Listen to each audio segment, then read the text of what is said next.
Olá, meus queridos.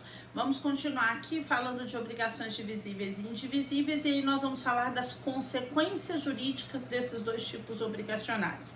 Quais são as consequências diversas, quais são os efeitos que essas obrigações provocam? Vocês têm no material que eu disponibilizei para vocês um resumo disso. Eu vou pedir permissão para ler cada item, só para a gente, pegar um gancho de raciocínio aqui nesse vídeo. E aí vamos lá. Primeiro item, vamos começar falando só das obrigações divisíveis. E aí diz o seguinte: cada um dos credores só tem direito de exigir sua fração no crédito. Letra B. De modo idêntico, cada um dos devedores só tem que pagar a própria cota no débito. Esses dois primeiros itens não trazem nenhuma informação diferente do que nós já sabemos. Eles estão reforçando a forma de cumprimento nas obrigações divisíveis. Nós vimos que elas são cumpridas por cotas. Então, por exemplo, se eu tenho aqui 3 credores A, B e C, credores de D, numa obrigação divisível cujo objeto é a quantia de R$3.000, no vencimento, cada credor só irá exigir a sua parte no crédito. Então, o A cobra 1.000, B cobra 1.000, C cobra 1.000. Da mesma forma, se a pluralidade for de devedores, cada devedor só vai pagar a sua parte no débito. B paga 1.000, C paga 1.000, D paga 1.000. Lembrando que nós estamos nos referindo a cotas iguais. Por que iguais? É a presunção do Código Civil. É possível que as cotas sejam distintas? Mas isso tem que estar estabelecido no contrato. Se não estabelecer, você divide por cabeça. Cada credor tem direito à sua cota, cada devedor paga a sua cota. Aí vem a letra C, que fala o seguinte: se o devedor solver integralmente a dívida a um só credor, não se desobrigará com relação aos demais credores. Então vamos entender isso. Deu-se o vencimento da dívida. O que nós sabemos? Que se eu tenho aqui vários credores, no vencimento o devedor vai ter que pagar a cada credor a sua cota.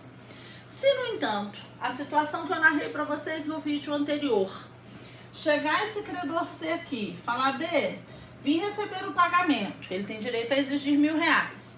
Vamos dizer que o C externe uma dificuldade. Credor C, estou com dificuldade de falar com A e B, preciso repassar o dinheiro para eles, não tenho como levar. Você me ajuda nisso? Aí ele vira e fala: não, tudo bem, então você me deu os R$3.000, eu quito para você e repasso 1.000 a B e 1.000 a A. É um acordo de vontades. Volto a lembrar que acordo de vontades é bem-vindo no nosso ramo, salvo se ele confrontar as disposições do Código, que é o caso do artigo 257. Lembrem-se que existe concurso partes fiunt nas obrigações divisíveis, ou seja, elas são distintas quanto à responsabilidade, não se comunicam internamente. Se não tem comunicação interna, um sujeito não pode falar em nome dos demais. Então, se o devedor D pagar aos seus R$3.000, a dívida de D frente ao C estará extinta. Mas frente a A e B não, pagou mal. Vai ter que pagar de novo R$1.000 ao A, R$1.000 ao B. E os R$2.000 que ele pagou a mais ao C? Se vira para tentar receber. Mas até então, não se desobrigará com relação aos demais. Aí nós vamos para a letra D, que diz o seguinte: o credor que recusar o recebimento de sua cota por pretender solução integral pode ser constituído em mora. E aí vamos entender isso. O item agora, ele está se referindo aqui à mora de um dos sujeitos. E aí vamos compreender isso. Quando nós estamos falando da mora, o que nós estamos nos referindo com a mora? Mora é o cumprimento retardado da obrigação, ou seja, é o cumprimento fora do prazo. Quem é que pode ocasionar mora numa obrigação? Normalmente a gente pensa, o devedor. Mas o Código Civil não trabalha com essa hipótese. O Código Civil vem e fala assim: olha, a mora pode ser ocasionada por qualquer um dos sujeitos. Eu posso ter o mais comum, que é a chamada mora do devedor, e eu posso ter o menos comum, que é a chamada mora do credor. Quando nós falamos da mora do devedor, que é a chamada mora solvente ou debente, a mora de quem tem que solver a dívida, a mora de quem tem um débito, nós estamos nos referindo àquelas situações em que o devedor deixa de cumprir no vencimento. Então, o devedor recai em mora quando ele deixa de cumprir no vencimento. Qual é a consequência dele recair em mora? Ele vai ser sancionado. Ele vai ser sancionado em juros, sempre cabíveis, que os juros de mora são juros legais, estão previstos em lei, né? Basta que haja descumprimento, são cabíveis. E se previsto no contrato, será exigida a multa. A multa é pena convencional, ela tem que estar estabelecida no contrato. Pronto. Então, se eu devedora, se eu tenho um contrato de locação e eu tenho que pagar aluguel todo dia 1º de cada mês, deu-se o dia 1º, eu não paguei os R$1.000 de aluguel. O que eu vou ter que pagar ao meu credor? Os R$1.000 de aluguel, acrescido de juros e mais a multa. Pronto, são as sanções da mora. Mas o Código Civil também trabalha com a possibilidade do credor recair em mora. E quando é que o credor recai em mora? Quando, sem justo motivo, ele se recusa a receber o objeto da obrigação no vencimento. Quando ele se recusa a receber o pagamento. Isso é muito comum, por exemplo, compra e venda de imóvel, de carro, de particular. Às vezes eu vendi um carro para o João, mas o João já viu um outro carro da Maria que interessou mais. Ele comprou o meu, eu ainda não entreguei, ele ainda não me pagou, ou já pagou, tanto faz, e ele está interessado no carro da Maria. Quando eu vou levar o carro para ele, que está nas condições avançadas, o que o João fala? Não vou receber esse carro, não vou receber esse carro, esse motor está com barulho estranho, e começa a criar defeitos que não existem. Se ele fizer isso e isso ficar comprovado, ele se recusou, sem justo motivo, a receber o objeto da obrigação. Qual a consequência? Ele recai em mora. Se o credor recair em mora, como é que fica a obrigação? Quando eu for lá na justiça, consignar o pagamento é você fazer o depósito na justiça, é o que popularmente a gente ouve assim, vou pagar lá pro juiz. Você não tá pagando pro juiz, você tá fazendo um depósito judicial. Quando eu vou consignar o pagamento, se ficar configurada a mora do credor, o que o juiz vai falar para ele? Vai condená-lo, vai falar, credor, então você é obrigado, você recai em mora, você vai sujeitar as mesmas sanções que o devedor sofreria se ele estivesse mora. Ou seja, ele vai pagar juros, sempre legais, multa, se estiver no contrato, em favor do devedor. Isso é a mora. Qual é a análise do item que eu falei para vocês? Que aqui, vamos dizer que no vencimento, devedor D pegou R$1.000, pagou para o credor A. Então, dívida de D frente ao A está extinta. É uma obrigação divisível, ele vai cumprir por cotas. Pegou R$1.000 e entregou para o B. Obrigação de D frente ao B está extinta, porque ele tem que pagar a cota dele. Pegou R$1.000, foi entregar ao C. Quando ele foi entregar os R$1.000 para o C virou e falou, não vou receber R$1.000 não, o objeto da obrigação é 3.000, então não quero receber 1.000, quero receber 3.000. De fato, o objeto da obrigação é a quantia de R$3.000, mas nós estamos numa obrigação divisível, que é cumprida por cotas. Qual a consequência? Essa recusa do C, ela se torna injustificada. Ele não pode optar em receber o todo, a obrigação divisível ele tem que receber por partes. Isso quer dizer o quê? Que diante da recusa dele, se isso ficar comprovado judicialmente, o credor C irá recair em mora. Quando ele recair em mora, o juiz vai condenar a pagar juros e multa em favor do devedor. Então vamos dizer que entre juros e multa, só um exemplo aleatório, somou-se a quantia de R$200, que são as sanções da mora. Qual a consequência? Ao invés do D pagar para ele R$1.000, ele vai pagar a diferença de R$800. Vai descontar os juros e multa do valor devido. Bom, aí nós vamos para o item E, que diz o seguinte: a insolvência de um dos devedores não aumentará a cota dos demais. E aí vamos lá. Vocês estudaram lá na parte geral que existe a morte civil do indivíduo. A morte civil, ela vai se dar de duas formas, porque nós temos dois tipos de pessoas. Então, vou colocar aqui morte civil e vou pôr os dois tipos de pessoas. Nós temos a pessoa física, vou pôr um PF aqui, e a pessoa jurídica, que é um PJ. Quando você tem a morte da pessoa física, nós estamos nos referindo, então, à chamada declaração de insolvência. Quando você tem a morte da pessoa jurídica, nós estamos diante da chamada declaração de falência. Insolvência e infalência são mortes civis, são declaradas judicialmente. Então não existe essa história que no popular a gente fala, ah, tô falido. Não, não estou falido. Primeiro que pessoa física não abre falência. E segundo, que para você ter declaração de falência ou insolvência, você precisa da declaração judicial. Quem é que pode requerer essa declaração judicial? Qualquer credor, do insolvente ou do falido, o próprio devedor e, excepcionalmente, o Ministério Público em algumas situações que a lei traz. Quando você requer a declaração de morte civil, o que o juiz vai fazer? Ele vai analisar a seguinte condição, isso tem que ficar evidenciado para o juiz. Ele vai verificar o seguinte, que hoje o passivo, que é o conjunto de dívidas, é muito superior ao ativo da pessoa. Não quer dizer só que você esteja inadimplente. Se for por isso, inadimplência, nós teríamos metade do país sendo inadimplente. Não. A morte civil, ela decorre de uma situação em que se reconhece a incapacidade patrimonial de pagamento das dívidas. Isso quer dizer o quê? Se eu, por exemplo, Ana, fui declarada insolvente. Quando o juiz declara insolvente, qual é a primeira coisa que ele vai fazer? Identificar o patrimônio que eu tenho. O fato de ser declarado insolvente ou falido não quer dizer que você não tenha patrimônio. Só que esse patrimônio não é suficiente para pagar suas dívidas. Então ele vai relacionar, arrecadar esses patrimônios. Eu perco a minha condição de administradora do meu patrimônio? Não. Na pessoa jurídica vai ser nomeado um síndico. Você perde a condição de administrador. Mas na pessoa física não. Então aquelas despesas do cotidiano eu vou continuar administrando normalmente. Vamos dizer que eu tenho uma fazenda.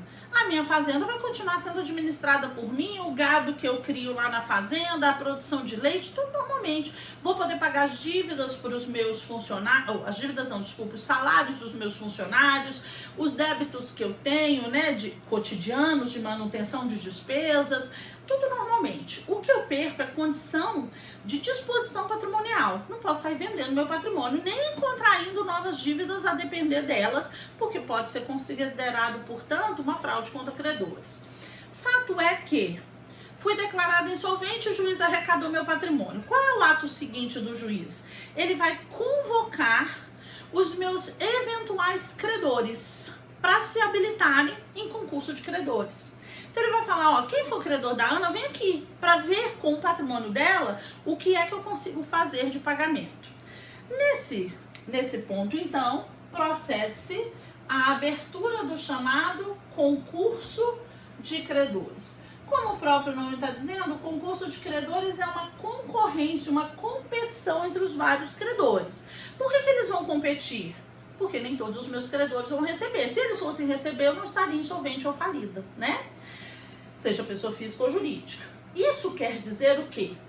Ele vai chamar todo mundo. Vão se habilitar lá meus vários credores. Credor A, credor B, credor C, credor D, credor E, os vários credores que eu tenho. Eles vão apresentar o título para mostrar que eles são meus credores e vão se habilitar. Qual é o passo seguinte do juiz? Ele vai declarar quem é que vai receber dentro do patrimônio que restou. E aí existe uma ordem preferencial legal. Qual é essa ordem?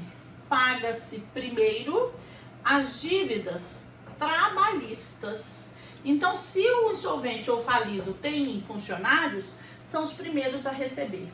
Por que primeiro dívidas trabalhistas? Porque elas têm natureza alimentícia. Elas visam garantir subsistência. Então, primeiro garante-se a subsistência, depois passa-se a outros pagamentos de dívidas. Então, vamos dizer que eu tenha funcionários, eles são os que primeiro recebem. Sobrou patrimônio, nós vamos à segunda escala de dívidas. Quais são as escalas de dívidas? As chamadas tributárias. Por que tributárias? Porque é uma resposta que você dá à sociedade, né? Você irá responder frente à sociedade pelos eventuais débitos que você contraiu. É interesse público o pagamento de tributo, então paga-se as dívidas tributárias.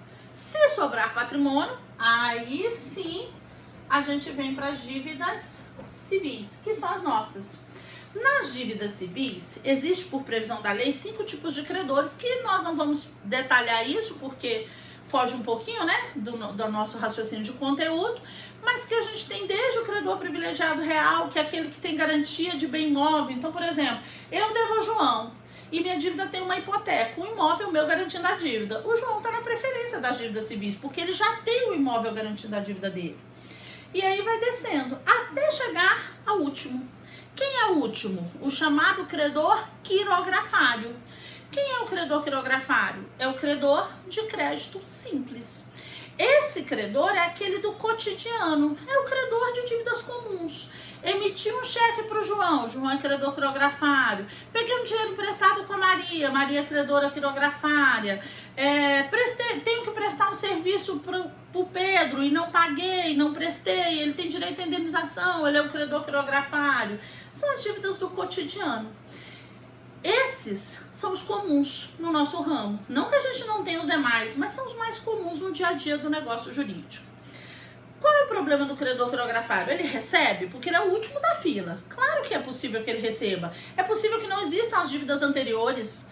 Então é possível que o credor quirografário receba. Mas é fato que, se alguém ficar sem receber, quem é a certeza que nós temos que não vai receber? O credor quirografário, porque ele é o último da fila. Ok? Bom, isso aqui tudo para a gente entender o item, né, que é a letra E aí do material que eu disponibilizei para vocês, de consequências jurídicas, e aí vamos só observar esse raciocínio. Vamos dizer que eu tenho aqui a seguinte situação.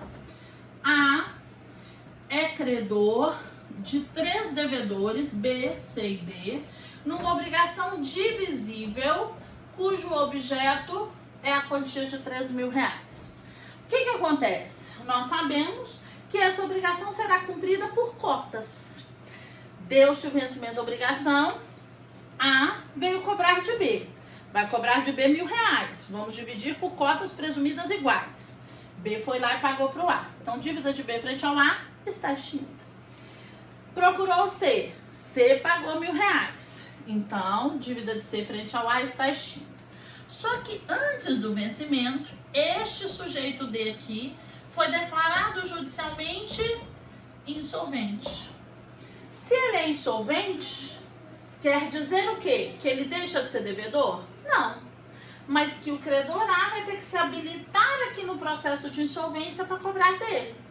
É possível que o credor A receba? É. Mas o que é o mais provável? Se ele for credor quirografário, é possível que ele não receba. Se ele não receber, até aqui prejuízo para o A. A grande questão é, então esse credor A que não conseguiu receber de D, será que ele pode cobrar R$500 de B e R$500 de C? Não. Por que ele não pode cobrar R$500 de cada um?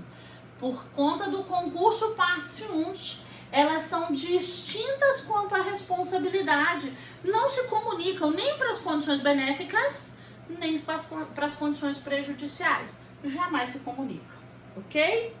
Aí vem as letras F e G, que se referem ao mesmo assunto, então vou ler as duas. Letra F fala o seguinte: a suspensão da prescrição especial a um dos devedores não aproveita aos demais.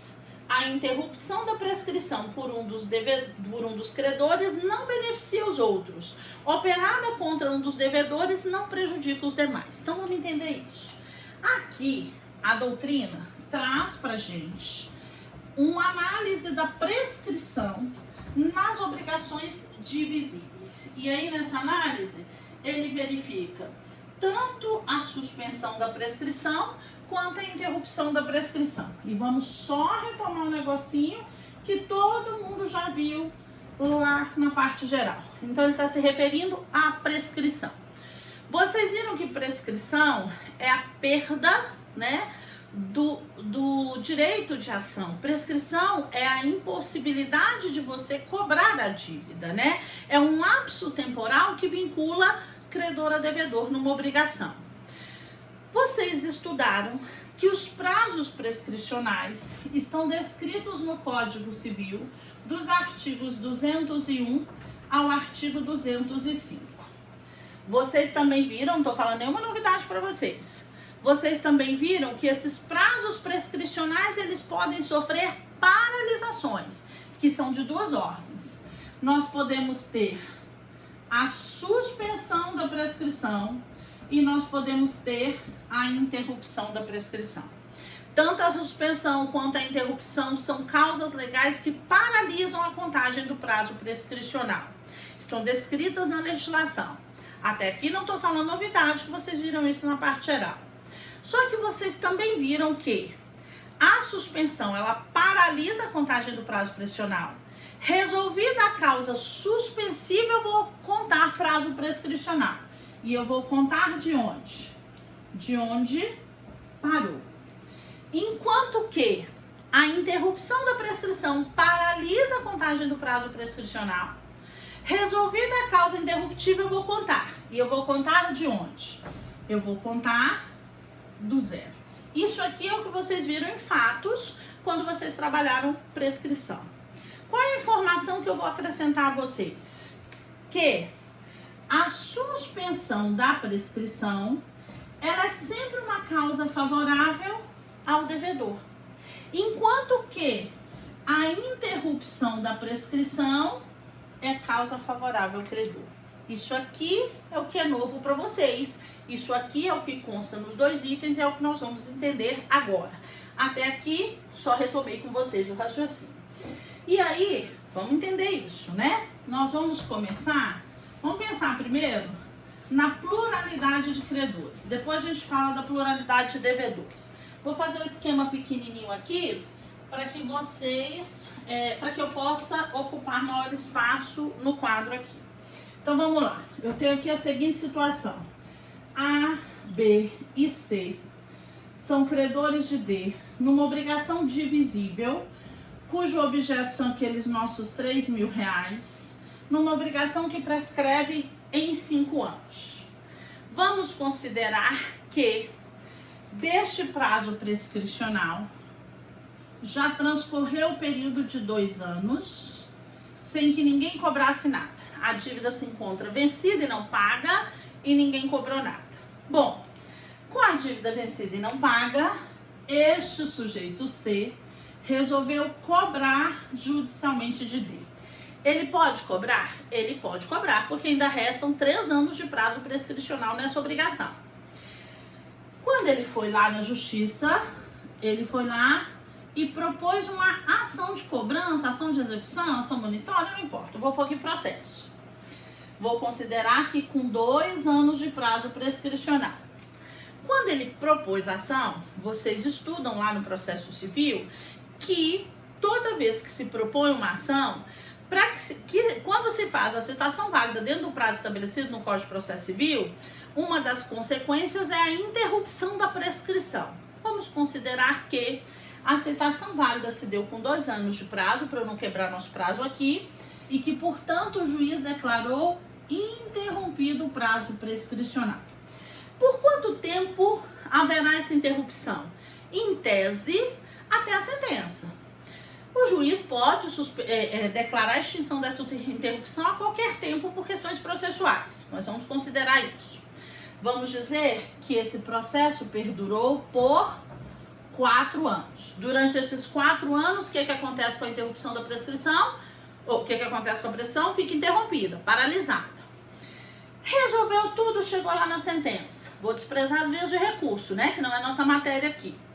Chegou lá na sentença, o juiz falou assim: de fato, o D deve ao C, condena ao pagamento, e ele vai ter que se manifestar sobre essa interrupção. Aí ele fala assim: declaro extinta a interrupção da prescrição. Se declarou extinta a interrupção da prescrição, eu vou ter que contar prazo prescricional.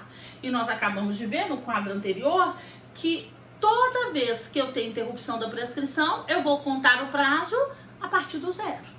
Quer dizer que agora eu vou começar a contar 1 dia, 2 dias, 3 dias, até chegar onde? Até chegar 5 anos. Porque interrompeu, zerou o que já tinha passado. Bom, eu afirmei para vocês que a interrupção da prescrição é causa favorável ao credor. De onde que eu tirei isso?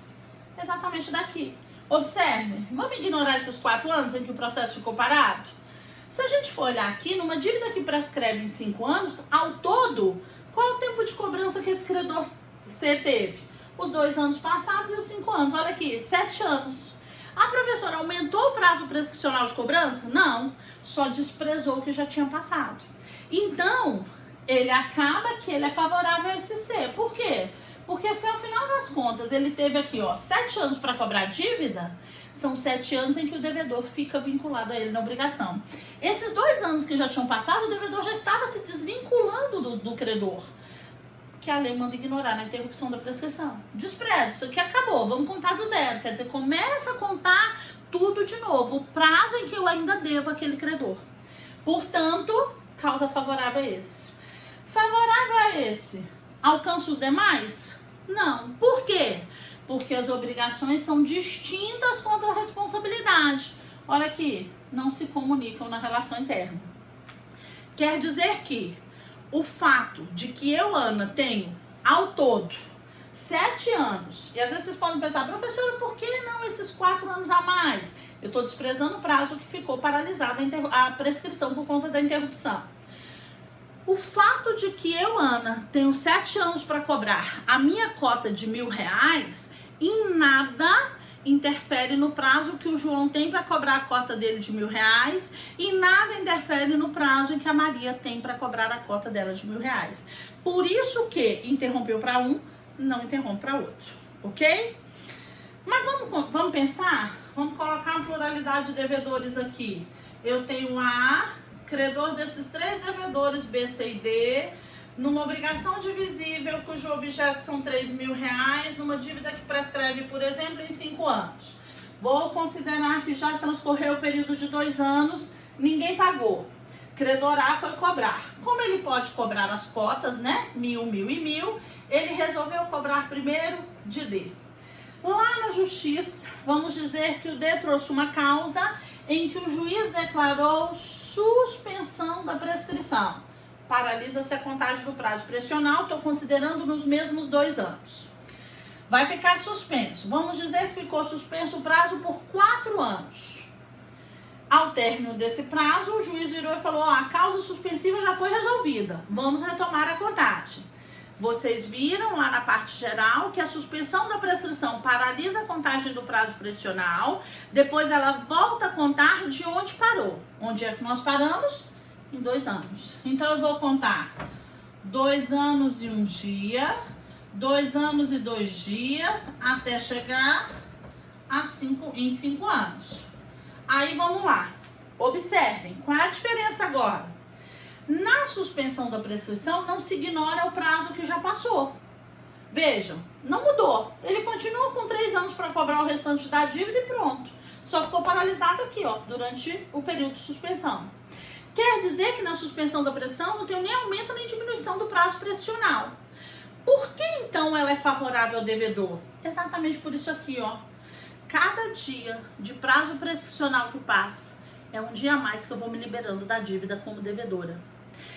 Não desprezar esse prazo que já passou é permitir que eu, devedora, não vá me desvinculando da dívida. Por isso, favorável ao devedor. Mesmo raciocínio. O juiz declarou a suspensão da prescrição favorável a esse devedor. Vai alcançar B e C? Não. Por que não alcança? Porque elas são distintas quanto à responsabilidade. Não se comunicam internamente nem para o que é malefício, como por exemplo a insolvência de um não alcança os demais, mas também não se comunicam para o que é benefício, como por exemplo suspendeu para um, não suspende para os outros. Ok? Bom, essas são as disposições que a doutrina traz para a gente acerca das consequências jurídicas das obrigações divisíveis. Mas no material que eu disponibilizei para vocês, existem também as consequências jurídicas das obrigações indivisíveis. E aí vamos nelas. Só que eu vou começar de baixo para cima. Vocês têm lá nesse material as letras D e E. Eu vou aproveitar o meu quadro aqui para a gente aproveitar esse raciocínio de suspensão e interrupção da prescrição. Então eu vou começar lendo letras D e E, que dizem o seguinte: sendo indivisível a obrigação, a prescrição aproveita a todos os credores, desde que em favor de um venha a ser reconhecida. Letra E, sua suspensão ou interrupção aproveita ou prejudica a todos. O que acontece? Quando nós estamos falando da obrigação indivisível, e aí vamos mudar nosso objeto aqui então. Ao invés dos R$3.000 aqui, Vamos trocar esses R$3.000 pelo cavalo.